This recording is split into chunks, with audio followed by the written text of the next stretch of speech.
ములుగు మండలంలోని జగ్గన్నపేట గ్రామంలో మహిళా శిశు సంక్షేమ శాఖ తెలంగాణ ఆధ్వర్యంలో ఏర్పాటు చేసిన అంగన్వాడీ కేంద్రాన్ని మరియు పుట్టమల్లన్న గుడి దగ్గర బోర్ వాటర్ ను ప్రారంభించిన రాష్ట్ర పంచాయతీరాజ్ గ్రామీణాభివృద్ధి శిశు సంక్షేమ శాఖ మంత్రి వర్యులు డాక్టర్ ధనసరి అనసూయ సీతక్క ఈ సందర్భంగా మాట్లాడుతూ అంగన్వాడీ కేంద్రాల్లో పిల్లలకు పౌష్టికాహారం అందించడంతో పాటు మన మొదటి అక్షరాభ్యాసం ఇక్కడి నుంచే మొదలవుతుంది అని ప్రతి ఒక్కరూ సద్వినియోగం చేసుకోవాలని సీతక్క అన్నారు.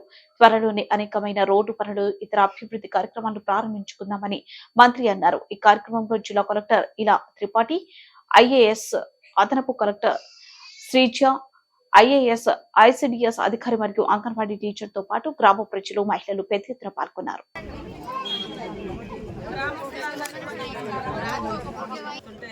తక్షణమే చెప్పగానే కలెక్టర్ గారు, అదేవిధంగా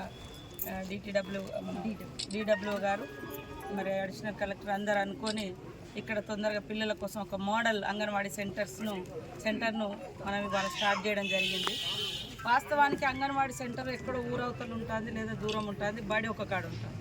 దాంతో ఈ బళ్ళల్లో 5 మంది, అక్కడ స్కూల్లో అంగన్వాడీ సెంటర్లో 5-10 మంది ఉంటారు.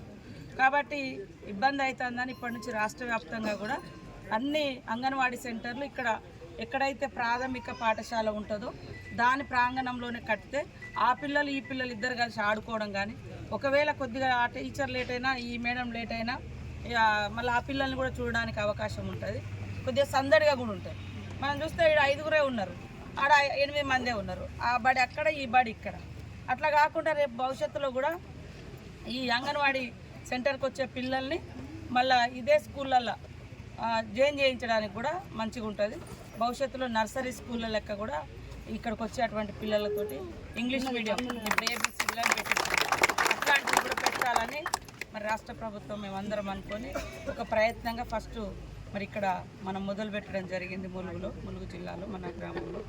కాబట్టి అందరు కూడా సహకరించాలి. తర్వాత ఈ గ్రామానికి సంబంధించిన కంపౌండ్ వాళ్ళు ఏదైతే స్కూల్ బిల్డింగ్ ఉందో ఇది కూడా తొందరలోనే నిర్మిస్తాము. తర్వాత పెద్ద రోడ్డు కూడా దాదాపు 10 కోట్లతోటి మరి పత్తిపల్లి నుంచి అటు పొట్లాపురం దాకా రోడ్డు కూడా శాంక్షన్ అయింది. అందరూ సహకరించండి.